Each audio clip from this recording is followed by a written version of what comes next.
हरे राम राम राम हरे हरे, हरे कृष्ण कृष्ण कृष्ण हरे हरे।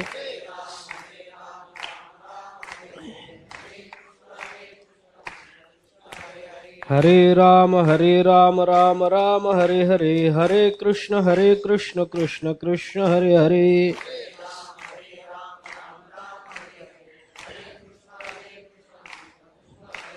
हरे राम राम राम हरे हरे, हरे कृष्ण कृष्ण कृष्ण हरे हरे। पुंडलिक वरदे हरि विठ्ठल श्री ज्ञानदेव तुकाराम। सर्वधर्मान् परित्यज्य मामेकं शरणं व्रज, अहं त्वा सर्वपापेभ्यो मोक्षयिष्यामि मा शुचः। आशा जैसी दुःखाते, व्याली निंदा दुरिते, हे असो जैसे दैन्याते दुर्भगत्व। भगवान श्रीकृष्ण अर्जुनाला या 18व्या अध्यायाच्या शेवटी एक साररूपानं उपदेश करतात, त्याचा विचार आपण करतो। भगवंतांनी सर्व धर्मां परित्यज्य का म्हटलं, या संबंधातला पूर्वपक्ष आपण थोडासा करून आलो की धर्माचा परित्याग करणं हे आयुष्याच्या अंतापर्यंत योग्य नसतं। उलट पक्षी धर्माचं पालन करण्यामध्ये आपलं जीवित वेचलं जावं, याच्याकरता तुकाराम महाराजाधिक संत महात्मे परमात्म्याला प्रार्थना करतात। आपल्या अवतार कार्याचा हेतू स्पष्ट करत असताना धर्माचे पालन करणे पाखंड खंडन हेच आम्हा करणे काम, हेच आमचं काम आहे। म्हणजे आयुष्याच्या अंतापर्यंत धर्माचं पालन केलं पाहिजे। रामचंद्र प्रभूंनी सुद्धा आयुष्याच्या अंतापर्यंत धर्मपालन केलं पाहिजे याचाच उपदेश केला। नव्हे, आपल्या आयुष्यामध्ये प्राणापेक्षा जास्त आवडणाऱ्या लक्ष्मणाचा त्याग सुद्धा धर्माचा विपर्यय होऊ नये याच्याकरता केला। लक्ष्मणाला उपदेश करत असताना जी तुझी बुद्धी तुला धर्माच्या आड विचार करायला लावते, त्या बुद्धीचा तू त्याग कर आणि माझ्या मागे ये, माझ्या बुद्धीच्या मागे ये, असं रामचंद्र प्रभू बोलले। तदेताम विसृजानार्याम क्षत्रधर्माश्रितम मतीम, या मतीचा त्याग कर, त्याचं विसर्जन कर, आणि धर्मम आश्रयमातैक्ष्ण्यम मदबुद्धी अनुगम्यताम, आणि माझ्या बुद्धीचं अनुगमन कर, हे रामचंद्र प्रभू बोलले। हे बोलत असताना तुझ्या बुद्धीचा त्याग कर आणि माझ्या बुद्धीचं अनुगमन कर, हे म्हणण्यामध्ये माझी बुद्धी धर्म बुद्धी आहे आणि तुझी बुद्धी तुला अधर्म करायला सांगत असेल तर त्या बुद्धीचा त्याग कर आणि मी सांगतो ते कर। याचाच अर्थ रामचंद्र प्रभूंनी वालीला, लक्ष्मणाला, जाबालींना केलेला जो उपदेश रामायणामध्ये दिसतो, तर आयुष्याच्या अंतापर्यंत धर्माचाच विचार करावा, धर्माचंच अनुसरण करावं असाच दिसून येतो। व्यास महर्षींनी सुद्धा शुकाचार्यांना उपदेश करताना हाच उपदेश केला की बाबा तू धर्माचा विचार कर, तू धर्माला वाग, आपली सगळी इंद्रिय तू त्या इंद्रियांवरती तू विजय मिळव, आणि विजय मिळवून मग तुला जितेंद्रिय झालास की मग तुला परब्रह्म स्वरूपाचं यथार्थ ज्ञान होईल। हे सांगताना धर्मम पुत्र निषेवस्य अशा पद्धतीनं व्यास महर्षी बोलले। म्हणजे शुकाचार्यांसारखा महात्मा, रामचंद्र प्रभूंसारखं परमस्वरूपता, रामचंद्र प्रभूंसारखा परमात्मा, त्यानंतर जाबाली, ते वाली, लक्ष्मण, रामचंद्र प्रभू, हे सगळेजण धर्माचा विचार आयुष्याच्या अंतापर्यंत करण्याचा विचार सांगतात। तर मग भगवान इथं सर्व धर्मां परित्यज्य का म्हणतात, याचा विचार आपण थोडासा पूर्व पक्षामध्ये केला। त्याचा उत्तर पक्ष काय आहे, त्याची उत्तरं काय आहेत, याचा विचार आपण करतो। कोणताही विशिष्ट क्रम न ठेवता जसा विचार होऊन गेला त्या पद्धतीनं डबल मानाने उत्तर पक्ष जर करायचा झाला तर पहिला विचार आपल्याला असा करता येतो की रामायणामध्ये रामचंद्र प्रभू वनवासात जाण्याचा निश्चय करताना लक्ष्मणाला ज्या हेतूने तुझ्या अधर्ममतीचा त्याग कर आणि माझ्या बुद्धीचं अनुगमन कर असं म्हणतात, त्या अर्थी एक विचार आपल्याला स्पष्ट रूपानं करता येतो, ते म्हणजे मन आणि बुद्धी या दोन्हीचा संबंध ज्याला आहे त्यालाच धर्माचा विचार आहे। मन आणि बुद्धी हे दोन शब्द वापरले, याचा सरळ अर्थ अंतःकरण असाच घ्यायचा आहे, आणि अंतःकरण जिथे आहे तिथे धर्माचा विचार आहे, याचा सरळ अर्थ अंतःकरणावच्छिन्नता जिथे आहे तिथेच धर्माचा विचार आहे। अंतःकरणावच्छिन्नता जिथे आहे तिथे धर्माचा विचार आहे, याचाच अर्थ जीवदशा जिथे आहे तिथेच धर्माचा विचार। दगड आणि जीवनमुक्त पुरुष या दोघांच्या ठिकाणी मन आणि बुद्धीचा विचार नाही, अंतःकरणावच्छिन्नतेचा विचार नाही. दगडाच्या ठिकाणी अंतःकरण नाही, दगडाच्या ठिकाणी मन नाही, बुद्धी नाही, कोणता निश्चय नाही, संकल्प विकल्प नाही. तसाच महात्म्याच्या ठिकाणी सुद्धा कोणताही संकल्प विकल्प नाही, कोणताही निश्चय नाही. आत्मस्वरूपाचा निश्चय झाल्यानंतर अन्य कोणताही निश्चय करण्याचं त्याला काही कारण नाही. संतुष्ट सततम योगी यतात्मा दृढ निश्चय आणि मय्यर्पित मनोबुद्धी, या दोन्ही पदाचा आपण विचार केला. यतात्मा दृढ निश्चय झाला, मय्यर्पित मनोबुद्धी, बुद्धी आणि मन भगवंताला अर्पण करून टाकलं, विषय संपला. म्हणजे आत्मस्वरूपाची यथार्थ जाणीव झाल्यानंतर मन आणि बुद्धीचा त्याग होतो. भगवान सांगतात मन बुद्धीचा त्याग कर म्हणजेच सर्व धर्माचा त्याग कर. असा एक विचार आपण त्या संबंधामध्ये काल केला होता, तो विचार आपला चालू आहे. अंतःकरणावच्छिन्नता जिथं आहे तिथेच आपल्याला धर्माधर्माचा विचार करावा लागणार आहे. जीवदशा जिथे आहे तिथं धर्माधर्माचा विचार आहे. चैतन्यम यदधिष्ठानम लिंगदेहश्च यः पुनः, इथं धर्माधर्माचा विचार करा. चिच्छाया लिंगदेहस्था, धर्माधर्माचा विचार करा. कारण ही जीवदशा घालवून टाकण्याकरता म्हणून जी काही साधनं करावी लागतात त्याच्याकरता धर्माधर्माचा विचार हा एक महत्वाचा विचार सांगितलेला आहे. आता ही अंतःकरणावच्छिन्नता कोणत्या मार्गाची, कोणत्या पद्धतीची मानायची? कोणत्याही पद्धतीची आपण माना. अवच्छेद म्हणून माना, बिंब प्रतिबिंब म्हणून माना, अथवा आभास म्हणून माना. जिथे जिथे बिंब प्रतिबिंब भाव आहे तिथं धर्माधर्माचा विचार आहे. जिथं जिथं परिच्छिन्नता अवच्छेदाचा विचार आहे तिथं धर्माधर्माचा विचार आहे. आणि जिथे आभासाचा विचार आहे तिथे तिथे धर्माधर्माचा विचार आपल्याला करावा लागणार आहे. कोणत्याही अर्थाने आपण त्याचा विचार करून पहा. हा सगळाच विचार आत्ता आपल्याला वाचस्पतेरवच्छेद आभासो वार्तिकस्यच हे सगळं चिंतन करायचं कारण नाही. कोण कोणता पक्ष मांडतो हे जरी काही असलं तरी सगळेजण जीव आणि ईश्वर या किंवा परमात्मा या संबंधाचा विचार मांडतात, हे मान्य करावं लागेल. आणि जोपर्यंत जीवदशा आहे तोपर्यंत धर्माधर्माचा विचार आपल्याला करावा लागणार आहे. त्यालाच धर्माधर्म आपल्याला मानावे लागणार आहेत. आता भगवान इथं धर्माचा त्याग कर असं म्हणतात, सर्व धर्मान परित्यज्य असं म्हणतात. याचा सरळ अर्थ अधर्माचा तर करच कर, पण धर्माचाही तू त्याग कर. का बाबा? धर्माचा त्याग कर याचा अर्थ मनबुद्धीचा त्याग कर. मनबुद्धीचा त्याग कर याचा अर्थ जीवनमुक्त होण्याकरता जी साधन परंपरा करावी लागणार आहे ती साधनं तू केली पाहिजेस, हे भगवंताला याच्यातून सांगायचंय. हा एक विचार आपण काल पाहून आलो. आणखीन एका अंगानं आपल्याला याचा विचार करता येतो. सर्व धर्मान परित्यज्य असं भगवान बोलतात. कोणत्या अर्थाने हा विचार घ्यायचा? तू धर्माचा त्याग कर म्हणजे काय? याचा थोडा वेगळा अर्थ आपल्याला असा पाहता येतो. तू धर्माचा त्याग कर याचा अर्थ धर्माधर्म निर्णयाचा विचार तू स्वतःच्या संबंधानं करू नकोस, ते तू माझ्यावर सोडून दे, तू त्याचा त्याग कर. एखाद्या लग्न कार्यामध्ये एखादा मनुष्य असा असतो घरामध्ये की त्याच्याकडे बहुतेक जास्त कामं असतात. त्याची ती खूप कामं बघून त्याचा कोणीतरी सहाय्यकारी असतो, त्याला कोणी मदतनीत असतो, त्याचा कोणी नातेवाईक असतो. तो म्हणतो ते कपड्याचं ना ते तुम्ही सोडून द्या, माझ्यावर सोडा. माझ्यावर सोडा म्हणजे काय? सोडून द्या म्हणजे काय? कपडे आणूच नका काय? कपडे आणा, पण त्याची जिम्मेदारी मी घेतो. भगवान इथं असं म्हणतात तू सर्व धर्माचा त्याग कर म्हणजे आता तू धर्माधर्माच्या निर्णयात स्वतः अडकून पडू नको, ते तू माझ्यावर सोड. माझ्यावर सोड, इथं माझ्यावर हा शब्द जरी आलेला नसला तरी नंतरच्या पदांमधून आपल्याला त्या शब्दाची तशी योजना करावी लागणार आहे, हे नक्की आहे. ऐका, थोडा विचार गमतीचा म्हणून मी आपल्याला सांगतो.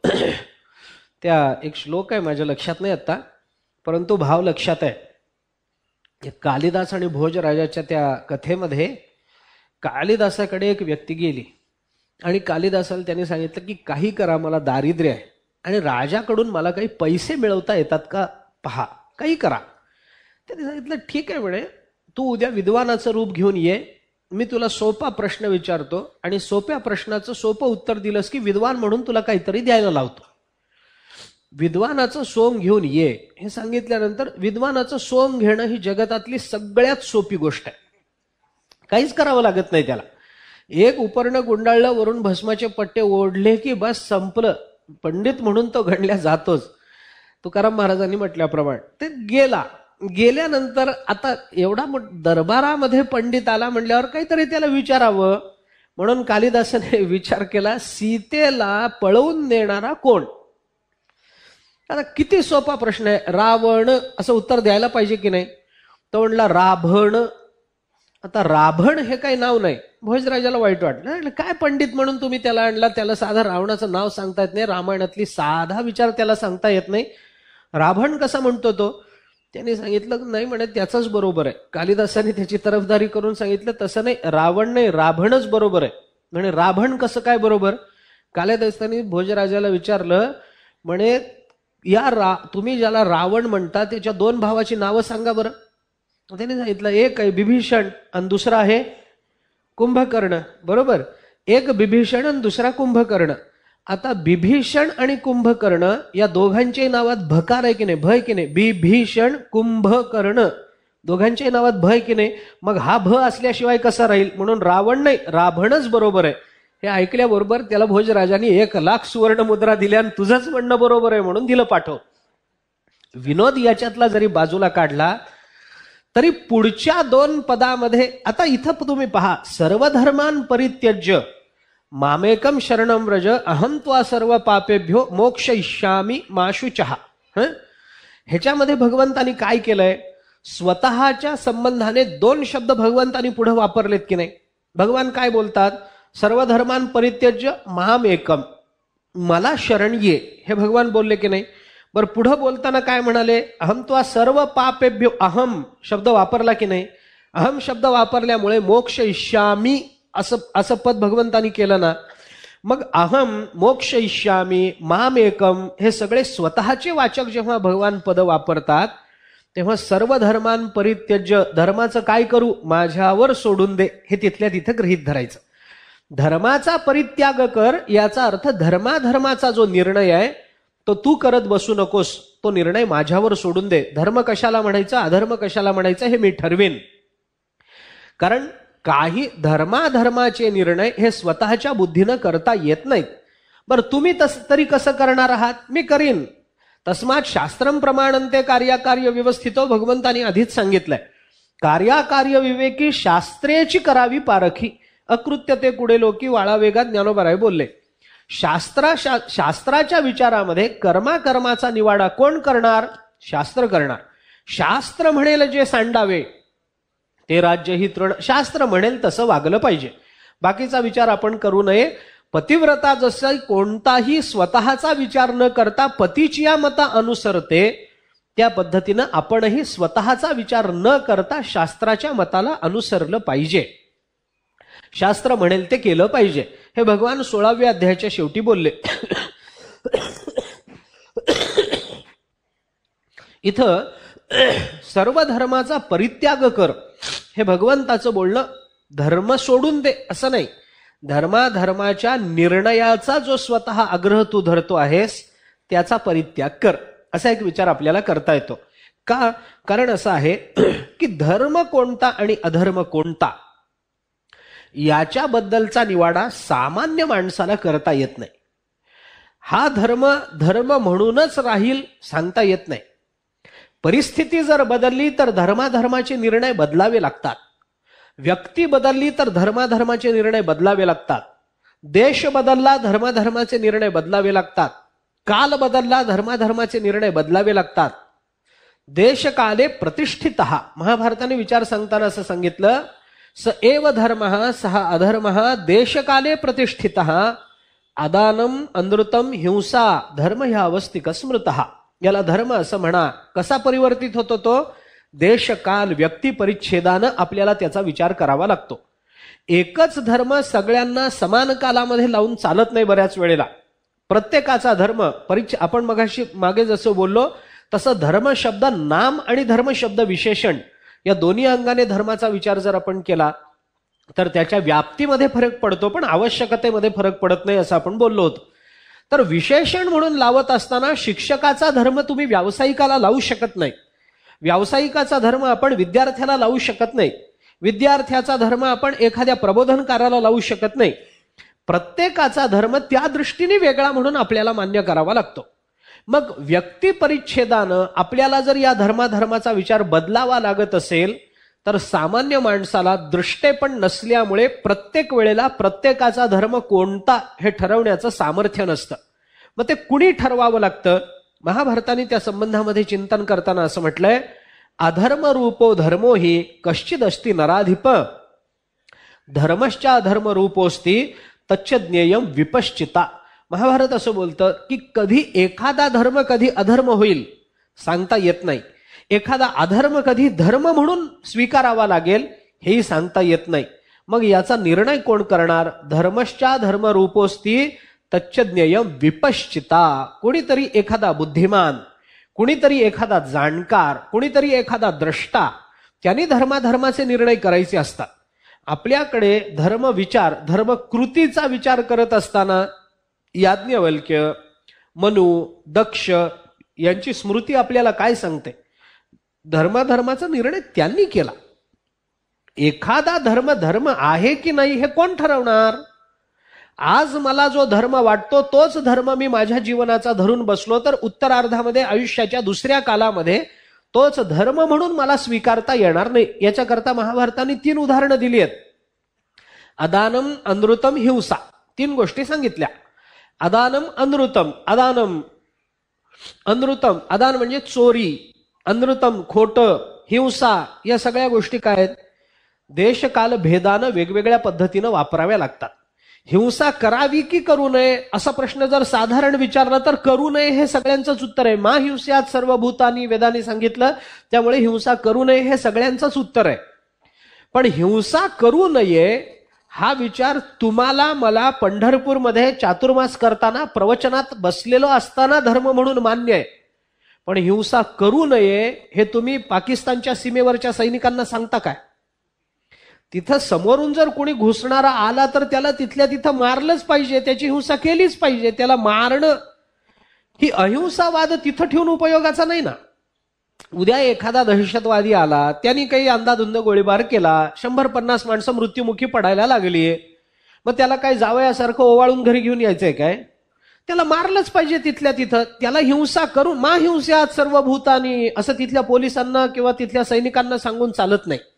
मग जी हिंसा आज आम्हाला पंढरपुरामध्ये अधर्म वाटते तीच हिंसा कुठंतरी काही असं अराजक माजल्यानंतर तिथं तीच हिंसा धर्म ठरते की नाही सांगा?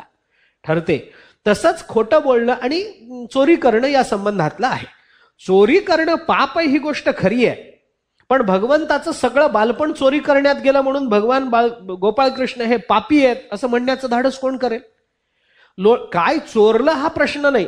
लोणी चोरलं का सोनं नाणं चोरलं का संपत्ती चोरली का अजून काही चोरलं, चैतन्य चोरीले का अजून काही चोरलं, ते काही चोरलं असेल, चोरी ती चोरी आहे. मग त्या चोरीचं पाप भगवान श्रीकृष्णाला लागेल असं म्हणता काय? असं म्हणता येत नाही. कारण त्यावेळेला ती चोरी करणं हे आवश्यक होतं. कबीर महाराजांना घरी आलेल्या साधूंचं पोट भरण्याकरता चोरी करावी लागली, आवश्यक होते म्हणून केली. कबीर महाराज चोरी करायला गेले, त्या सावकाराचं दुकान फोडलं. कमाल महाराज बरोबर होते, दुकानातून आत गेले, त्यांनी त्या 10 साधूंना लागणारं धान्य आणलं. पण येताना कबीर महाराजांनी असा विचार केला नाही की अनायसे दुकान फोडलंच आहे तर 1 कट्टा तांदूळाचा आपल्याही घरी टाकावा, असा विचार कबीर महाराजांनी केला नाही ना.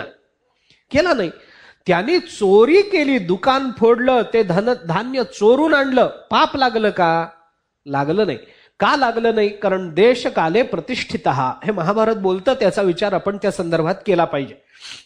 आणि म्हणून धर्माधर्माचा त्याग कर, धर्मान परित्यज्य, याच्यामध्ये धर्म विचार करण्याचा जो तू स्वतः ठेका घेतलायस असं तुला वाटतं की हे युद्ध करणं म्हणजे फार मोठं पाप आहे, अमुक होईल त्याच्याने तमुक होईल, देवा आम्ही तुला अंतरून जाऊ, आमच्याकडे पाप निर्माण होईल, मग पाप्याला मोक्ष मिळणार नाही, मग आमच्या भावंडांना मारून कोणत्या सुखाचा आम्ही विचार करावा, राज्यसुख आम्हाला भोगता येईल का, असं केलं तर आमच्याकडून हिंसा घडेल, हिंसा करणाऱ्यांना परमात्मा प्राप्त होत नाही, वगैरे वगैरे. हे सगळे धर्माधर्माचे निर्णय तू स्वतः घेण्याचा प्रयत्न करतोयस.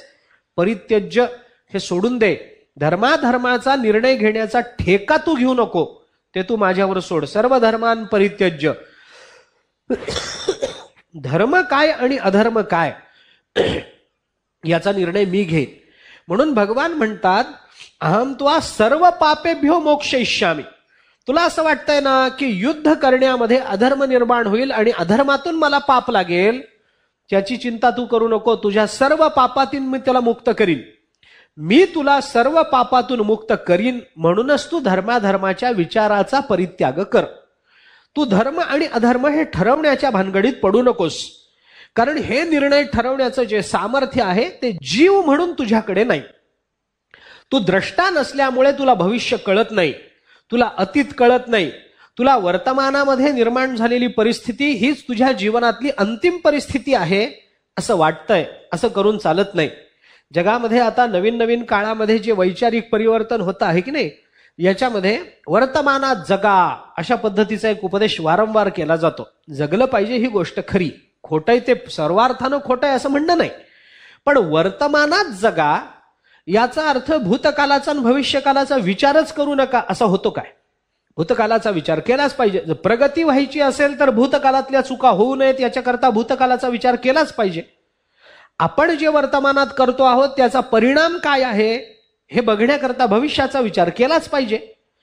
चुकांची पुनरावृत्ती होऊ नये म्हणून भूतकालाचा विचार आणि आपण करतो आहोत त्या कर्माचा परिणाम म्हणून भविष्याचा विचार करून वर्तमानात जगा हे म्हणणं बरोबर आहे.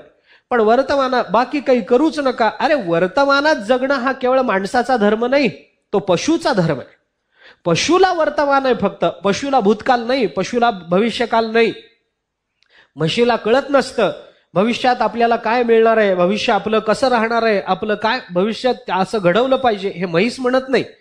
बैल आठवत नाही की भूतकाळात आपल्याकडून काय चुका झाल्यात म्हणून आपण बैल झालोय, आता तरी तसं वागू नये हे बैल ठरवत नाही.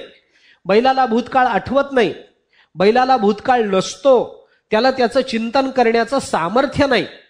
समोर पडलेली कडब्याची पेंडी खायची आणि पोट भरायचं एवढाच वर्तमान त्याच्याजवळ, त्याला बाकीचा विचार करण्याचं कारण नाही. तसं केवळ वर्तमानात राहा, केवळ वर्तमानात जगा असं करून चालत नाही. अर्जुना तुझं काय झालंय, मागे घडलेल्या घटना आणि पुढे होणारे परिणाम या दोन्हीचा विचार न करता वर्तमानात घडणाऱ्या किंवा केल्या जाणाऱ्या या युद्धाचा तू विचार करतो आहेस आणि मग तुला असं वाटतंय की असं आहे मग तसं आहे, असं करून चालत नाही. हे निर्णय तू घेऊ नकोस. या धर्मबुद्धीचा त्याग कर आणि तो निर्णय माझ्यावर सोपवून दे. अहम त्वा सर्व पापेभ्यो मोक्षयिष्यामी. याच्यातून जे पाप घडणार आहे, जे पुण्य घडणार आहे, या पाप पुण्याच्या संधीतून सोडवण्याची जबाबदारी माझी आहे. कारण तू काही द्रष्टा नाहीस म्हणून सर्व धर्मान परित्यज्य असा एक विचार आपल्याला पाहता येतो.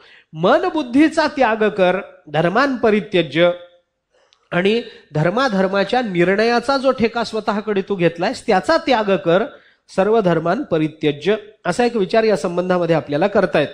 कारण सामान्य माणसाच्या बाबतीत काय होतं बऱ्याचदा की धर्माधर्माच्या निर्णयाचा विचार करे करे करेपर्यंत बहुतेक आयुष्याचा धर्माचं आचरण करण्याचा काल त्याचा निघून जातो. हा धर्म आहे का अधर्म आहे हे ठरवण्यामध्ये इतका वेळ वाया जातो की ज्या वेळेला हा धर्म आहे हे ठरतं त्यावेळेला जवळजवळ काळ संपलेला असतो. मी अनेक वेळेला हे सांगतो आहे की मागेही बोललो मी आपल्याला की गंमत ही आहे, माणसाच्या जीवनाची ही शोकांतिका मानली पाहिजे. माणसाची अडचण काय आहे, शोकांतिका काय आहे, आपल्या जीवनाच्या कल्याणाकरता कोणतं साधन करावं याचा निर्णय घेण्यामध्ये त्याच्या जीवनाचा बहुतांश कालावधी निघून जातो. आणि ज्या वेळेला साधन हातात येतं त्यावेळेला आयुष्य संपलेलं असतं. म्हणजे कोणतं हे करावं का ते करावं, हा धर्म का हा धर्म हे ठरवण्यामध्ये त्याचा इतका कालावधी निघून जातो की धर्म ज्या वेळेला कळतो आणि त्याचं पालन करायची वेळ येते त्यावेळेला आयुष्य संपलेलं असतं, धर्म पालन करता येत नाही. धर्माधर्माच्या निर्णयामध्ये जर बहुतांश काल व्यतीत होत असेल आणि धर्म निर्णय झाल्यानंतर त्याच्या पालनामध्ये जर हातात वेळ राहत नसेल तर धर्माधर्माचा विचार तू करू नको. मी धर्म म्हणून काय सांगतो आहे त्याचा विचार कर आणि त्या मार्गाने लाग. हे भगवान इथं बोलले, भगवंताचा हा भाव आहे. म्हणून तर अर्जुन पुढे करिष्ये वचनम तव हे बोलला. बरोबर, पुढे श्लोकामध्ये येणारं काय आहे, अरे देवा माझ्याकडून जे झालं ते झालं, मी सर्व मोहाचा मला कळालेला आहे, मी आता हे करीन आणि तू म्हणशील तसं मी वागेन. हे अर्जुन बोलला. करिष्ये वचनम तव, हे वचन म्हणजे कोणतं वचन आहे, मी तुझ्या वचनाप्रमाणे वागेन. कोणत्या वचनाप्रमाणे वागेन? तुम्ही जो मला धर्माचा मार्ग सांगता आहात त्या वचनाप्रमाणे मी वागेन. तिथं वचन शब्द अर्जुनाने उच्चारला. वचन शब्द उच्चारला. वचन म्हणजे काय? धर्मवचनच आहे, निर्णयच आहे. तुमचं वचन म्हणजे तुम्ही केलेला धर्माचा निर्णय, त्याला अनुसरून मी वागेन. मी माझ्या बुद्धीनं मला जो धर्म वाटेल तसं वागणार नाही. हा अर्जुनाने भगवंताला दिलेला शब्द आहे. म्हणून धर्माचा निर्णय माझ्यावर सोपव हे भगवान बोलले. कारण त्याच्यामध्ये धर्माचा काल निघून जातो. सामान्य माणसाने धर्मनिर्णय करण्याचा प्रयत्न केला तर. आणखीन एका मार्गाने आपल्याला सर्व धर्मांपरित्याज्याचा विचार करता येण्यासारखा आहे. आपण नेहमी हा विचार सांगत आलेलो आहोत. सगळ्या टीकाकारांनी हेच शब्द या संबंधामध्ये वापरलेले आहेत. सर्व धर्मांपरित्याज्य याचा अर्थ तू कर्माचा त्याग कर. आता हा विचार नेहमी सगळीकडे सांगितला जातो. तू कर्माचा त्याग कर. अमुक एक कर्म तमुक एक अकर्म हा सगळा जो विचार आतापर्यंत गीतेमध्ये भगवान सांगून आलेत त्या कर्माचा तू त्याग केला पाहिजेस. धर्म शब्द कर्म अर्थाने वापरला जातो. बऱ्याच वेळेला धर्म काय आहे? आपल्या संत वाङ्मयाचा विचार केला तर कर्म धर्म दोन्ही शब्द बऱ्याच वेळेला जोडून येतात. कर्म धर्म नव्हती सांग उण्या अंगे पतन. तुका म्हणे त्याचे कळले आम्हा वर्म. जे जे कर्म धर्म नाशिवंत. कर्म आणि धर्म हे दोन्ही शब्द बऱ्याच वेळेला जोडून येतात. काही वेळेला धर्म शब्द जर एकटा आला तर त्याचा अर्थ कर्म होतो. आणि कर्म आणि धर्म हे दोन शब्द जर जोडून आले तर तिथं कर्म शब्दाचा अर्थ लौकिक कर्म आणि धर्म शब्दाचा अर्थ वैदिक कर्म अशा पद्धतीचा केला जातो. कर्म धर्म नव्हती सांग उणे अंगे पतन. कर्म धर्म सांग नव्हती म्हणजे काय? लौकिक आणि वैदिक कर्म कधी सांग होत नाहीत. तुका म्हणे त्याचे कळले आम्हा वर्म. जे जे कर्म धर्म नाशिवंत. कोणतं कर्म धर्म? वैदिक आणि लौकिक. लौकिक म्हणून कर्म आणि वैदिक म्हणून धर्म हे दोन्ही नाशिवंत आहे. धार्मिक कृत्यही नाशिवंत आहे, लौकिक कृत्यही नाशिवंत आहे. कर्म कर्म म्हणून कधीच टिकत नाही. साधा सरळ विचार केला तर ज्या क्षणी मनुष्य कर्म करतो त्या क्षणी कर्म संपून गेलं ना. फलरूपानं त्याची उत्पत्ती होणं आणि फलरूपानं ते मागे राहणं हा भाग वेगळा आहे. परंतु त्याचं कर्म संपून गेलं. कर्माचं फल ते 2 वर्षांनी 10 वर्षांनी 100 वर्षांनी 1000 वर्षांनी कधीतरी मिळेल ते नंतर आहे. पण कर्म शिल्लक राहिलं का? नाही.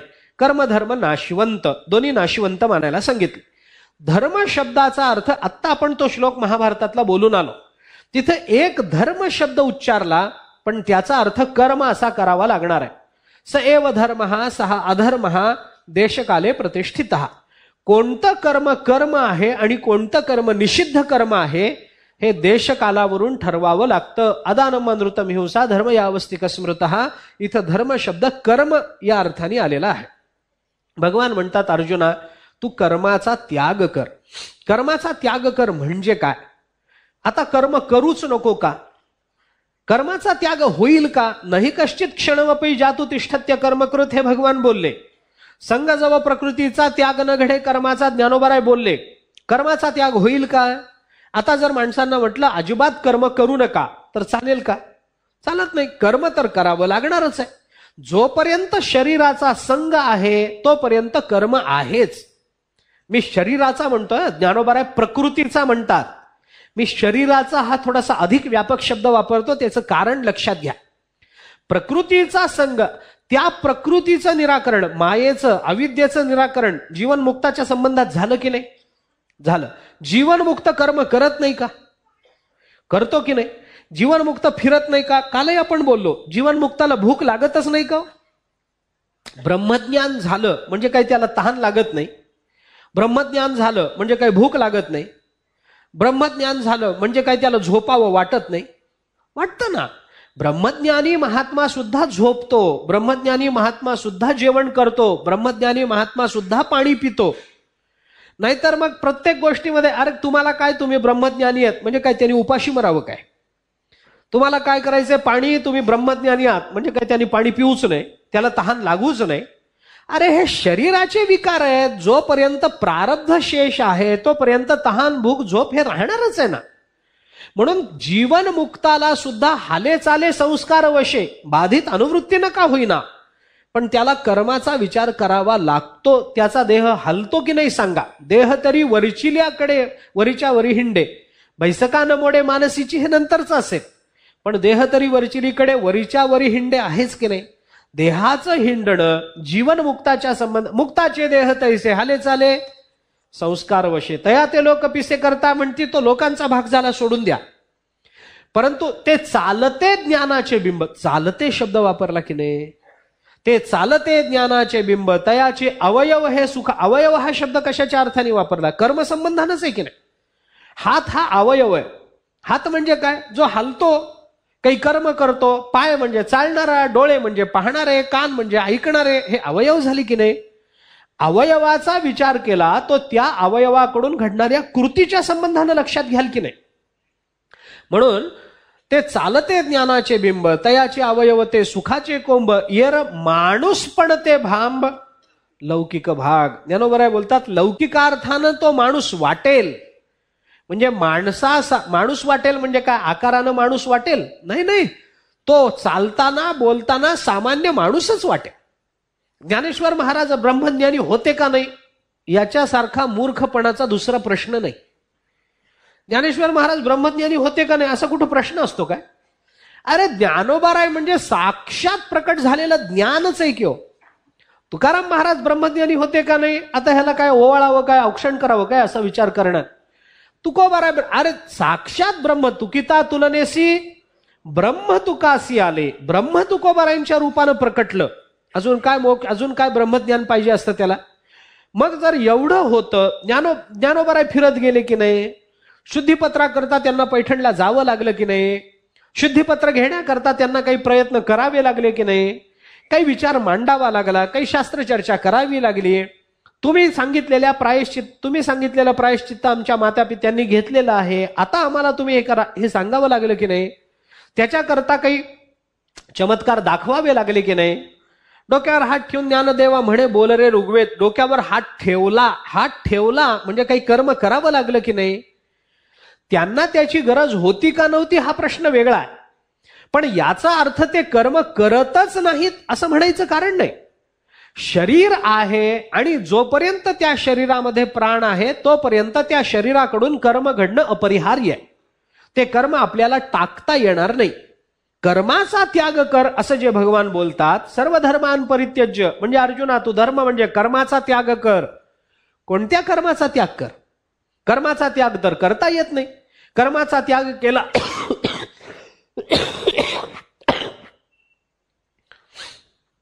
कर्माचा जर त्याग केला तर याला जगता येणार नाही. कर्माचा त्याग करणं म्हणजे आता अर्जुनानी जर भगवान सांगतात म्हणून खरंच कर्माचा त्याग केला तर अर्जुन म्हणाला मी आधी तेच करत होतो. युद्ध नावाचं कर्म त्याचा त्याग मी करतच होतो ना देवा आधी.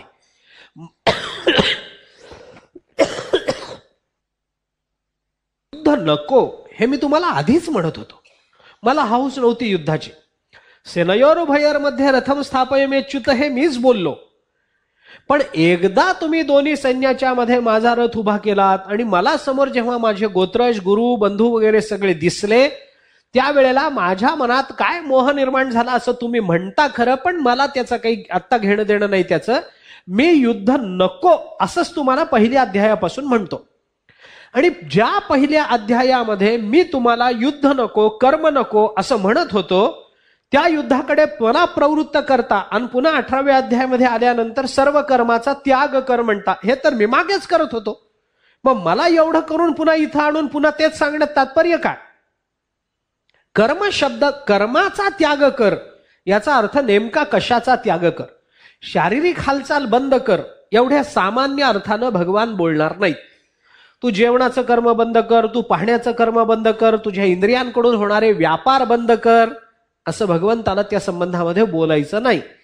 तात्विक अर्थानं जर विचार करायचा झाला तर कर्माचा त्याग कर हे म्हणण्यामध्ये दोन गोष्टी आपल्याला मान्य कराव्या लागतात. 2-3 गोष्टी मान्य कराव्या लागतात. थोडी चर्चा आपण त्याची करू. विचार करून पहा. कर्माचा त्याग कर तात्विक दृष्टीने विचार करताना याचा अर्थ आपल्याला असा करता येतो की जे कर्म इथं कर्म शब्द कोणत्या अर्थाने घ्यायचा? कोणत्या अर्थाने घ्यायचं? कर्म कर म्हणजे सकाम कर्माचा त्याग कर, हा एक विचार करता येतो. निष्काम कर्माचा त्याग कर, हा दुसरा विचार करता येतो. पहा काय विचार करता येईल ते पहा. सकाम कर्माचा त्याग कर का बाबा? कारण मुमुक्षुने सकाम कर्म करू नये. मुमुक्षुने कोणतं कर्म करावं? नित्य, नैमित्तिक आणि प्रायश्चित्त, तीनच कर्माचा विचार आपल्याला मुमुक्षुच्या बाबतीत लावता येतो की नाही? त्याने नित्य कर्म करावं. नित्य कर्म का करावं? पाप लागू नये म्हणून करावं. नैमित्तिक कर्म त्यांनी केलं पाहिजे कारण ते त्याचं कर्तव्य आहे म्हणून करावं. आणि प्रायश्चित्त कर्म त्यांनी करावं, मागे केलेल्या पापाचं निराकरण व्हावं याच्याकरता करावं. काम्य कर्माची परवानगी मुमुक्षु करता, साधका करता शास्त्र देतं का? देत नाही. सकाम कर्म म्हणजे काम्य कर्म आहे. अमुक एका पदार्थाची अपेक्षा, अमुक एका फलाची, वस्तूची अपेक्षा मनामध्ये ठेवून केलेलं जे कर्म आहे, मला हे मिळावं, ते मिळावं, अमकं मिळावं, याच्या करता म्हणून मी जेव्हा एखादं कर्म करतो तेव्हा ते कर्म मला पुन्हा पुन्हा बंधनात टाकतं. कारण प्रयत्न करूनही समजा त्या फलाची प्राप्ती झाली नाही तर पुन्हा त्या कर्माचा परिणाम म्हणून जन्म मरणाच्या संसरणामध्ये माणसाला अडकावं लागतं. याच्याकरता जे कर्म तुला बंधनात टाकतं त्या कर्माचा त्याग कर. कर्म झालं म्हणजे कर्माचं फल माणसाला भोगावं लागतं. कोणतंही कर्म कशाही पद्धतीचं झालं तरी त्या संबंधानं फलाचा विचार सांगितला की नाही? अवश्यमेव भोक्तव्यम कृतम कार्य शुभाशुभम ना भुक्तम क्षीयते कर्म कल्पकोटी शतैरपी. काय झालं? अवश्यमेव भोक्तव्यम कृतम कार्य शुभाशुभम. शुभ असो अशुभ असो कोणतंही केलेलं कर्म अवश्यमेव भोक्तव्यम, ते भोगावंच लागतं. कोणत्या पद्धतीनं? आज ना उद्या, कल्प कोटी शतैरपी, कधी ना कधीतरी, कल्पामध्ये तरी भोगावं लागेल, कोट्यावधी वर्षामध्ये तरी भोगावं लागेल, पण आपलं कर्म आपल्याला भोगावं लागेल. याच्याकरता आपल्याकडे खूप पद्धतीचे युक्तिवाद केले जातात. आजचं कर्म उद्या, उद्याचं कर्म किंवा आजचं कर्म परवा किंवा पुढच्या जन्मी, तीन पद्धतीनं कर्मविपाकाने फलाचा विचार सांगितला. एक तर केलेल्या कर्माचा परिणाम लगेच भोगावा लागतो, एक केलेल्या कर्माचा परिणाम कालांतराने भोगावा लागतो, दोन आणि केलेल्या कर्माचा परिणाम जन्मांतराने भोगावा लागतो, तीन. एक तर कर्म करा लगेच फल मिळेल, विषय संपला. काही वेळेला कर्म केल्यानंतर काही वर्षांनी, म्हणजे बालपणी केलेलं कर्म हे म्हातारपणी भोगावं लागेल, बालपणी केलेलं कर्म तारुण्यात भोगावं लागेल, प्रौढावस्थेमध्ये भोगावं लागेल, मरणकालामध्ये भोगावं लागेल, असं होईल. किंवा काही वेळेला केलेलं कर्म हे जन्मजन्मांतराने भोगावं लागेल, असाही विचार आपल्याला करता येतो. तिन्ही पद्धतीनं कर्म विपाक आपल्याला प्राप्त होतो, कर्माचा परिणाम आपल्याला प्राप्त होतो. काही वेळेला कर्म केलं आणि लगेच फल मिळालं, अशी उदाहरणं आपल्याला पाहता येतात. म्हणजे कर्म करायची खोटी आहे, लगेच फलाची प्राप्ती आहे. तुम्ही एका बाजूनी कर्म करा, ते कर्म पूर्ण होतं न होतं तेवढ्यात तर आपल्याला त्याचं फल मिळतं, अशी उदाहरणं आपल्याला देता येतात. उदाहरण जर सांगायचं झालं तर एक छोटं उदाहरण सांगतो. निखाऱ्याला हात लावण्याचं कर्म केल्याबरोबर किती वर्षांनी चटका बसतो? तुम्ही निखाऱ्याला हात लावायचं कर्म करा, कर्म होतं न होतं तेवढ्यात चटका, हे फल आपल्याला मिळतं की नाही? त्याच्याकरता प्रतीक्षा करावी लागत नाही. काही वेळेला कर्म बालपणी होतं पण त्याचा परिणाम आपल्याला म्हातारपणी भोगावा लागतो. उदाहरण जर सांगायचं झालं तर आणि मांडव्याची कथा आहे. मांडव्य नावाचे ऋषी, ते पुष्कळ मोठी कथा.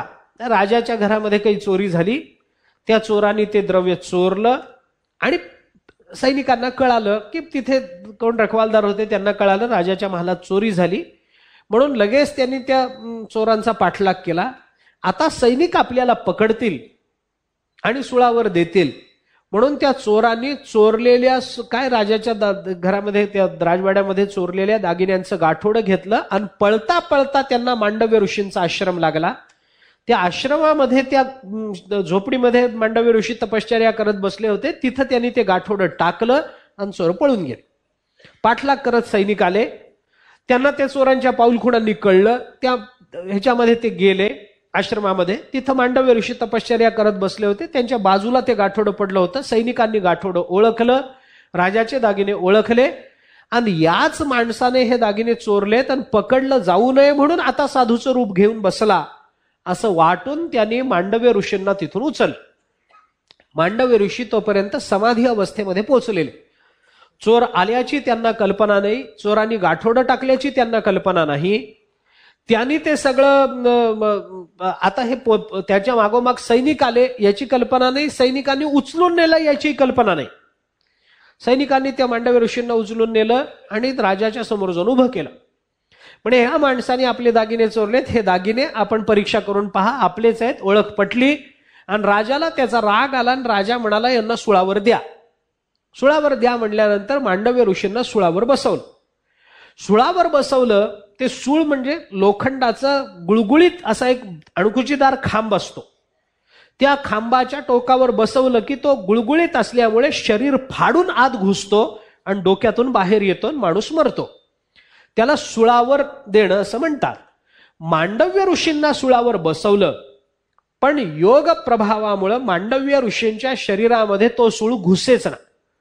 कारण समाधी अवस्थेमध्ये असल्यामुळे शरीराची 9ही द्वारं त्यांनी बंद करून घेतलेली होती.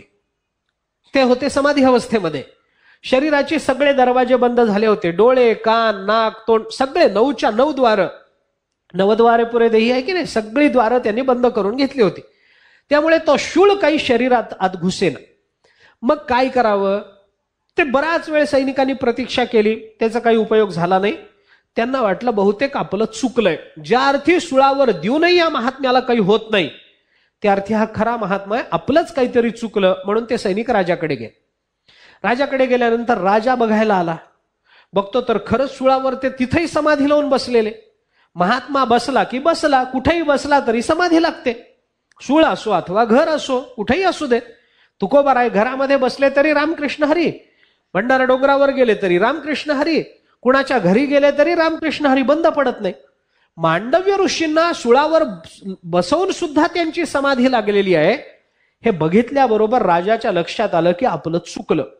आपण खरंच चोर सोडून संन्याशाला सुळी दिलेली आहे, हे बरोबर झालं नाही, आपल्याकडून अपराध झाला. म्हणून त्यांनी मांडव्य ऋषींना खाली उतरवण्याची आज्ञा सैनिकांना केली.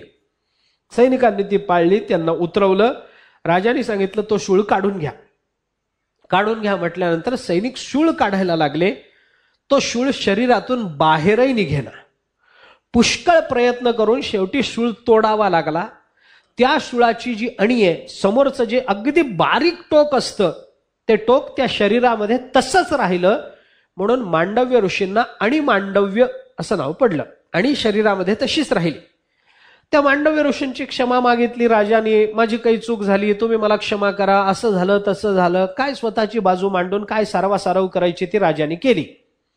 करून झाल्यानंतर मांडव्य ऋषींनी ते सगळं ऐकून घेतलं. ते सगळ्या प्रयत्नामध्ये त्यांना व्युत्थान दशा प्राप्त झाली. ते राजाच्या समोर उभे राहिले. राजाने त्यांची क्षमा याचना केली, त्यांची पूजा केली, स्वतःच्या चुकीची कबुली दिली. हे सगळं झालं आणि त्यांनी सांगितलं, राजा मी काही तुझ्यावर रागावलेलो नाही, झालं ते झालं, माझं प्रारब्ध असं, तुझं प्रारब्ध तसं, मी तुझ्यावर रागावणार नाही. तू जे केलंस ते राजा म्हणून करायचं ते योग्य केलंस, माझा तुझ्यावर राग नाही. राजाला बरं वाटलं, राजाला क्षमा केली. आणि मांडव्य ऋषी राजाच्या दरबारातून जे थेट बाहेर पडले ते त्यांनी दक्षिणेचा रस्ता धरून यमाचं घर गाठलं. यमाचं घर गाठलं आणि यमाला विचारलं, हे काय कारण मला एवढी शिक्षा व्हायची. त्यांनी चित्रगुप्ताला बोलवून त्यांच्या नावचं खातं उघडायला लावलं. त्या चित्रगुप्ताकडे सगळ्यांच्या खातेवह्या असतात म्हणे, सगळ्यांच्या असतात. ते सगळ्यांच्या नावची पानं आहेत, कुणाची जास्त भरली, कुणाची कमी भरली, कुणाची उधारी जास्त, कुणाची कमी. पण त्या वह्या एका दिवशी मला बघायची आहे ती वही, पण अजून सापडली नाही. पण त्या अशा वह्या असतात म्हणे त्यांच्याकडे, त्या सगळं लिखाण केलेलं. त्यांनी त्यांच्या नावचं खातं काढलं, सांगितलं काय झालं, मला ही शिक्षा का, मी समाधी अवस्थेमध्ये राहणारा महात्मा, मला या चोरीशी घेणं देणं नाही, मला सुळी देणं ह्याचा काही संबंध नाही. मग माझ्या जीवनामध्ये अशा प्रकारचं का कर्म घडावं, अशा पद्धतीचा दोष मला का लागावा, हे विचारल्यानंतर चित्रगुप्तानी ते सगळं पान काढलं. आणि चित्रगुप्तानी ते काढून त्यांना दाखवलं की ह्याच्यात तुमचा किंवा काही दोष नाही, हे तुमचं कर्मच असं आहे, म्हणून तुम्हाला हे करावं लागलं. म्हणजे काय कर्म माझं. मग त्यांनी सांगितलं की बाबा बालपणी तुम्ही ते पतंग असतात ना, पतंग दिव्यावर झडप घालतात, ते पतंग तुम्ही पकडत असत आणि त्या पतंगाच्या शरीरामध्ये मागच्या बाजूने एक काटा खुपसत असत आणि त्या काट्याला दोरी बांधून दोरीने तो पतंग तुम्ही उडवत असत. त्या किड्याच्या अंगामध्ये तुम्ही काटा रुतवला म्हणून आत्ता म्हातारपणामध्ये तुमच्याही शरीरामध्ये ती अणी घुसून राहिलेली आहे. त्याला माझा इलाज नाही. मला पुढं त्यांनी काय केलं हे सांगायचं नाही. बालवयामध्ये कळतं का कळत नाही वगैरे नंतरची प्रश्नोत्तरं झाली. त्याच्यानंतर मांडव्याने काही आज्ञा केली, यमानीती पाळली, हा नंतरचा प्रश्न आहे. परंतु मांडव्य ऋषींच्या बालपणी केलेल्या कर्माचा परिणाम त्यांना म्हातारपणामध्ये भोगावा लागतो, हे लक्षात घेतलं पाहिजे. काही कर्माचा परिणाम लगेच भोगावा लागतो, काही कर्माचा परिणाम कालांतराने भोगावा लागतो, काही काळमध्ये जाऊ द्यावा लागतो. लहानपणी आपण एखादं कर्म करतो, विसरून जातो, म्हातारपणी भोगावं लागतं. ते भोगावे लागतात. केले कर्म झाले तेची भोग आले वगैरे वगैरे आपण नेहमी सांगतो. म्हणजे एखादं कर्म जर आपल्याकडून घडत असेल तर त्या कर्माचा परिणाम म्हणून कालांतरेने का होईना, म्हातारपणी का होईना, मरणासन्न अवस्थेत का होईना, पण जर त्या कर्माचा परिणाम त्याच आयुष्यामध्ये भोगणं हे लिखित असेल तर आपल्याला ते कर्म भोगावं लागतं. आपल्याला ते टाळता येणार नाही. अवश्यम भावी भावानां प्रतिकारो भवेद यदी तदा दुःखैर्न लिप्पेरन नल राम युधिष्ठिरहा, असं वर्णन, अशी तिघांची उदाहरणं आपल्याला दिलेली पाहता येतात. या तिघांची उदाहरणं काय आहेत हा प्रश्न वेगळा. धर्मराजाला सुद्धा अंगठा गळून पडलाच की नाही धर्मराजाचा. अर्धसत्य काय बोलले पण स्वर्गारोहणाच्या वेळेला त्यांचा अंगठा गळून पडला. सगळ्यांच्या कर्माचे परिणाम त्या काळात पांडवांना भोगावे लागले. पांडव स्वर्गारोहणाला निघाले. कर्माचे परिणाम कसे आहेत पहा आपण. त्याच आयुष्यामध्ये बऱ्याच वेळेला ते कसे भोगावे लागतात याचाही विचार करा. पांडव स्वर्गारोहणाला निघाले. निघाल्यानंतर सगळ्यात पहिल्यांदा द्रौपदी मरून पडली. तर भीमाने धर्माला असं विचारलं की दादा, द्रौपदी ही पतिव्रता, जिच्या केवळ स्मरणाने पुण्य लाभतं, त्यांच्या यादीमध्ये द्रौपदीचं नाव. अहल्या द्रौपदी सीता तारा मंदोदरी तथा पंचकन्नाम स्मरे नित्यम महापातकनाशनम, या 5 जणींचं नुसतं सकाळी स्मरण केलं तरी महापातकाचा नाश होतो. त्याच्यामध्ये अहिल्या, द्रौपदी दुसरं नाव आहे, सीता, तारा, मंदोदरी, या 5 जणींच्या नावाचं नुसतं सकाळी उठल्याबरोबर स्मरण केलं तर पापाचा नाश होतो, इतका हिचा अधिकार. मग स्वर्गारोहणाला जाताना ही मरून का पडली? तर धर्मराजांनी उत्तर दिलं की बाबा ती मरून पडणारच होती, ते तुझ्या कर्माचा परिणाम आहे. काय कर्म, काय दोष तिच्याकडून घडला? धर्मराजानं सांगितलं द्रौपदी ही आपल्या 5 पत्नी आहे. हे जरी खरं असलं तरी 5ही पतींवर तिचं समान प्रेम असायला हवं होतं. तिचा विशेष जीव अर्जुनावर होता म्हणून ती लवकर मरून पडली. भावनेच्या दृष्टीने जर विचार केला तर अशा पद्धतीचा दोष तिच्याकडून घडला. पुढे गेल्यानंतर सहदेव मरून पडले. भीमाने विचारलं, दादा हा का मेला? हा तर चांगला होता ना. म्हणे सज्जन होता. मग का मेला? आपल्यासारखी तलवारबाजी करणारं दुसरं कोणी नाही हा अभिमान त्याला होता म्हणून मरून पडला. मग नकुल मेला. धर्माने सांगितलं याला सौंदर्याचा अभिमान होता म्हणून मेला. पुढे अर्जुन मरून पडला. अर्जुन मेल्यानंतर भीमाने विचारलं, दादा याच्यामुळे तर आपण युद्ध जिंकलं, हा भगवंताचा सखा, हा तरी का मरून पडला?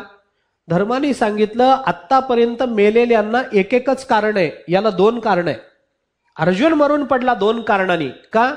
एक तर पहिलं कारण माझ्यासारखा चांगला धनुर्धारी कोणी नाही, हा अभिमान त्याच्या ठिकाणी होता एक. आणि दुसरं त्याच्याकडून दोष घडले तर म्हणजे भगवान श्रीकृष्णाला त्यांनी कृष्ण म्हणून, देव म्हणून, परमात्मा म्हणून न ओळखता त्याच्याबरोबर काही सामान्य क्रिया केल्या, त्याचा परिणाम म्हणून त्याला हे भोगावं लागलं 2 अंगानं. पुढे गेल्यानंतर भीमच पडला. पडल्या भीमाने विचारलं, दादा मी का मरतोय? धर्माने सांगितलं तुलाही 2 कारण आहेत. काय कारण? पहिलं कारण असं आहे की तुझ्यासारखा गदाधारी कोणी नाही हा अभिमान तुला होता एक. आणि तुझी दुसरी अडचण अशी आहे तू लवकर मरण्याचं कारण असं आहे, जेवायला बसल्यानंतर आपल्या मागे कुणी जेवणारं आहे किंवा नाही याचा विचार न करता जेवत होतास म्हणून मेलास. मागे जेवणारं कोण याचा विचारच करायचा नाही. मिळालं की खायचं, मिळालं की खायचं. मागची उपाशी का मरेनात, पण आपलं पोट भरलं पाहिजे या विचारानं जेवत होतास म्हणून मेलास. पुढे धर्मराजाचा अंगठा गळून पडल्यावर भीमाने पडल्या पडल्या विचारलं, दादा तुम्ही एवढे सत्य प्रतिज्ञ, पण तुमचा अंगठा गळून पडला. हो म्हणे, मी एकदा अर्धसत्य बोललो होतो म्हणून माझा अंगठा गळून पडला. आता केलेल्या कर्माचा परिणाम याच जन्मामध्ये जर लिखित स्वरूपात असेल तर तो परिणाम आपल्याला भोगावा लागतो. आणि काही वेळेला आपण केलेल्या कर्माचा परिणाम जन्मांतराने आपल्याला भोगावा लागतो. आत्ताच इथेच भोगावा लागेल असं नाही, पण जन्मांतराने आपल्याला तो परिणाम भोगावा लागेल. जसं काय आहे, धर्माचं जसं उदाहरण आहे तसं रामाचं उदाहरण आहे, रामाचं उदाहरण आहे तसं सीतेचं उदाहरण आहे. अशी उदाहरणं आहेत आपल्याकडे. नलाचं उदाहरण आहे, नलराजाचं उदाहरण आहे. नलरामो युधिष्ठिर असे शब्द वापरलेत. रामाचंही तसंच आहे, सीतेचंही तसंच आहे. आणि काही वेळेला मात्र केलेल्या कर्माचे परिणाम जन्मांतराने भोगावे लागतात. आज आपण पुण्य केलं, पूर्वजन्मी पाप केले, ते बहुविस्तारले. पूर्वजन्मी केलेलं आहे, ते आत्ता केलेलं नाही, काल परवा केलेलं नाही, ते बहुविस्तारले वगैरे पुढे जे काही असेल ते. परंतु गतजन्मातल्या पापाचा अथवा गतजन्मातल्या पुण्याचा परिणाम म्हणून या जन्मामध्ये आपल्याला काही सुख अथवा काही दुःख दिसून येतं. हा जन्मांतराच्या कर्माचा परिणाम आहे. जन्मोजन्मी आम्ही बहुपुण्य केले तेव्हा या विठ्ठले जन्मोजन्मी शब्द वापर. जन्मोजन्मीच्या सायासी विठ्ठल लाधला पुंडलिकासी, हे ज्ञानोबाराय बोलतात. म्हणजे पुंडलिकाने जन्मजन्म पुण्य कर्म केलं तेव्हा परमात्मा पंढरीनाथाची भेट झाली. मागच्या जन्मात एखादं कर्म जर आपण करू तर त्याचा परिणाम म्हणून आपल्याला पुढच्या जन्मात तसा फल भोगावं लागेल. याच्याकरता उदाहरण म्हणून सांगायचं झालं तर भीष्माचार्यांचं सांगता येतं, विस्तार करायचं कारण नाही. भीष्माचार्य शरपंजरी का पडले, कारण त्यांनी बाणाने उडवलेला सरडा काट्यावर पडला म्हणून. बरं, काट्यावर पडलेला सरडा त्यांनी जो उडवला होता तो या जन्मातला होता का? नव्हता. गत कुठल्या तरी जन्मातला होता. त्या जन्माचा केलेल्या कर्माचा परिणाम म्हणून या जन्मामध्ये भीष्माचार्यांना शरपंजरी पडावं लागलं असेल तर जन्मांतरामध्ये त्या कर्माचे परिणाम माणसाला भोगावे लागतात. मुद्दा काय चाललाय लक्षात घ्या. सर्व धर्मान परित्यज्य हे जे भगवान बोलले, हे कोणत्या कर्माचा त्याग भगवंतानी सांगितला? सकाम कर्माचा का निष्काम कर्माचा? सकाम कर्माचा त्याग तर सांगावाच लागेल, कारण आतापर्यंत भगवंतानी अर्जुनाला जे जे काही सांगितलं त्याच्यातून कर्माच्या बंधनातून बाहेर पडण्याचेच मार्ग सांगितले. अर्जुना तू काय केलं पाहिजेस? कर्माची आसक्ती, कर्मफलाची आसक्ती दोन्ही टाकले पाहिजेत ना. कर्माचा अहंकार टाकला पाहिजे, कर्मफलाची आसक्ती टाकली पाहिजे. काय केलं पाहिजेस तू? कर्माचं फल टाकून दे. मा कर्म फल हे तुर्भुर माते संगोस्त्व कर्मणी भगवान बोलले. फलांचा संग टाकूनी ज्ञानोबाराय बोलतात. काय करायचं म्हणजे कर्म करणं, त्याच्यामध्ये येणारा अहंता आणि फलाची आसक्ती या दोन दोषाचं निराकरण जर तू करशील तर त्या कर्माचा परिणाम तुझ्यावर होणार नाही. हे भगवान बोलले ना. कर्मबंधाची निवृत्ती म्हणजे काय? कर्मबंध म्हणजे काय? तैसा कर्तृत्वाचा मद आणि कर्मफलाचा आस्वाद या दोहीचाही नाव बंध कर्माचा की. कर्माचा बंध म्हणजे कर्मफलाचा आस्वाद आणि कर्तृत्वाचा अहंकार, हे दोन दोष टाक, हे भगवान बोलले. म्हणजे आतापर्यंत भगवंतानी अर्जुनाला सकाम कर्माचरण करू नकोच हे सांगितलंय, पण इथं पुढे आल्यानंतर जेव्हा सकाम कर्माचा त्याग करून ज्ञानाचा अधिकार सिद्ध व्हावा याच्याकरता निष्काम कर्माचरण तू केलं पाहिजेस हे भगवान बोलले. तू कर्म करूच नको असं माझं म्हणणं आहे का? नाही. यज्ञोदान तपःकर्म न त्याज्यम कार्यमेव तत्, न त्याज्यम, त्याचा त्याग कर असं माझं म्हणणं नाही. ते तर केलंच पाहिजे. मग एकीकडे न त्याज्यम म्हणायचं आणि एकीकडे सर्व कर्मान परित्यज्य म्हणायचं. मग न त्याज्यम का परित्यज्य? दोन्ही बरोबर, दोन्ही बरोबर. सकाम कर्माचा त्याग कर तर निष्काम कर्माचा आचरण कर. निष्काम कर्माचरण कशा करता? कर्म शब्द बऱ्याच वेळेला ज्ञानेश्वरीमध्ये निष्काम कर्म या अर्थाने येतो. मागे आपण बोललो परवाच त्या पद्धतीनं. मनशुद्धीचा मार्गी जै विजयी व्हावे वेगी तै कर्म सबळा लागी आळसू न कीजे. इथं कर्म शब्द कोणतं कर्म घ्यायचं, सकाम का निष्काम? मनशुद्धीचा मार्गी विजयी व्हायचं असेल तर सकाम कर्माचा संबंध काय? इथं आलेला कर्म शब्द निष्काम कर्म याच अर्थाने घेतला पाहिजे. निष्काम कर्माचरण केल्याचा परिणाम काय? मनशुद्धी, अंतःकरण शुद्धी हा त्याचा परिणाम. निष्काम कर्माचरणाचा परिणाम जर अंतःकरण शुद्धी असेल तर अंतःकरण शुद्धी झाल्यानंतर निष्काम कर्म करायचं की न करायचं? सकाम तर संपलंच आहे, पुन्हा तो कधीच करणार नाही. निष्काम कर्माचरणाचा परिणाम म्हणून अंतःकरण शुद्धी झाली. अंतःकरण एकदा शुद्ध झालं मग त्याच्याकडून निष्काम कर्माचरण होईल का न होईल विचारच करायचं कारण नाही. निष्काम कर्माचरणाचाही विचार करायचं कारण नाही. कारण का? अंतःकरण शुद्ध झाल्यानंतर काही केलं तरी त्याचा परिणाम होत नाही. चित्त शुद्ध तरी शत्रू मित्र होती व्याघ्रही न खाती सर्पतया. चित्त शुद्ध झालं तर असं आहे, तरी चित्त शुद्ध असेल तर यदि शुद्धेही चेतसी. जर चित्त शुद्ध असेल तर रामचंद्र प्रभूंनी म्हटल्याप्रमाणे आता उक्तम मया राम यदि शुद्धेही चेतसी. वसिष्ठ बोलतात उपदेशो ही प्रसरती तैलबुंदिर्वांबसी हे नंतर, पण यदि शुद्धेही चेतसी अट घातली.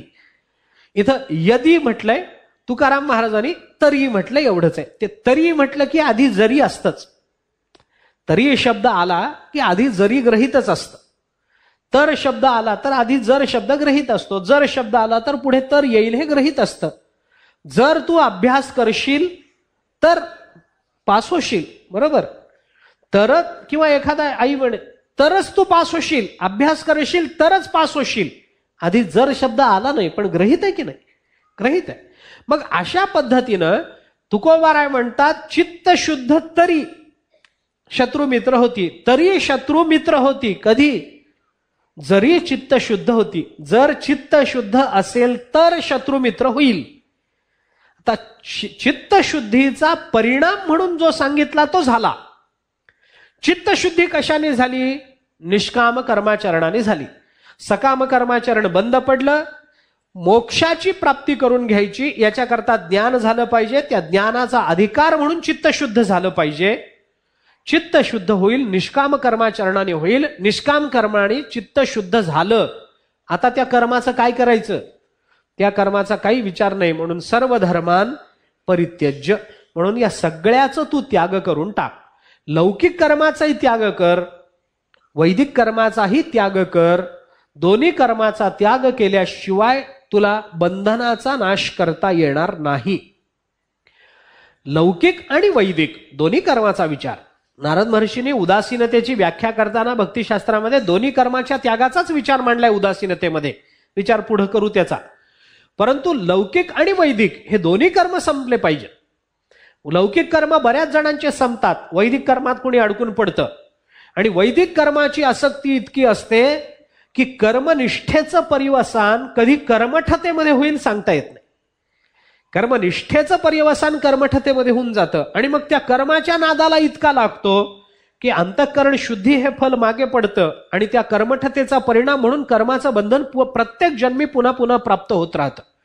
म्हणून त्याचाही त्याग करता आला पाहिजे. हेही सगळं संपलं पाहिजे. वैदिक कर्मही संपलं पाहिजे, लौकिक कर्मही संपलं पाहिजे. या दोन्ही कर्माचा त्याग तू कर. म्हणून धर्म शब्दानं इथं कर्म शब्दाची अपेक्षा आहे आणि कर्म शब्दामध्ये लौकिक आणि वैदिक या दोन्ही शब्द कर्माची अपेक्षा आहे. त्याच्यामध्ये सकाम आणि निष्काम या वैदिकतेचा विचार केला तर सकाम आणि निष्काम या दोन्ही कर्म म्हणजे फरक कुठे आपण विचार कसा करत गेलो पहा. प्रकारामध्ये धर्म शब्दाचा अर्थ कर्म, कर्म शब्दाचे दोन अर्थ, एक लौकिक कर्म दुसरा वैदिक कर्म. वैदिक कर्म दोन पद्धतीचं, एक सकाम वैदिक आणि एक निष्काम वैदिक. सकाम वैदिक स्वर्ग कामो यजेत, सकाम वैदिक कर्म. आणि अंतःकरण शुद्धी करता केलं जाणारं कर्म निष्काम पण वैदिक कर्म आहे. या सगळ्याचा तो म्हणून सर्व हा शब्द वापरला. लौकिक वैदिक सकाम निष्काम सर्व कर्माचा धर्माचा तू परित्याग कर हे भगवान बोलले. सर्व धर्मान परित्यज्य मामेकम शरणम व्रज अहम त्वा सर्व पापेभ्यो मोक्षयिष्यामि मा शुचः, हे भगवान बोलले. अजूनही या धर्म शब्दातून कर्म हा अर्थ आणि कर्म निष्काम कर्माचरण किंवा कोणतंही कर्म त्याचा परित्याग करणं म्हणजे नेमकं भगवंताला काय अपेक्षित आहे याचा अजूनही विचार थोडासा करायचा आहे. तो उद्याला पाहू. पुंडलिक वरदा हरी विठ्ठल श्री ज्ञानदेव तुकाराम विठ्ठल विठ्ठल विठ्ठल विठ्ठल विठ्ठल विठ्ठल विठ्ठल. पुंडलिक वरदा हरी विठ्ठल श्री ज्ञानदेव. कर्माचा धर्माचा तू परित्याग कर, हे भगवान बोलले. सर्व धर्मान परित्यज्य मामेकम शरणम व्रज अहम त्वा सर्व पापेभ्यो मोक्षयिष्यामि मा शुचः, हे भगवान बोलले.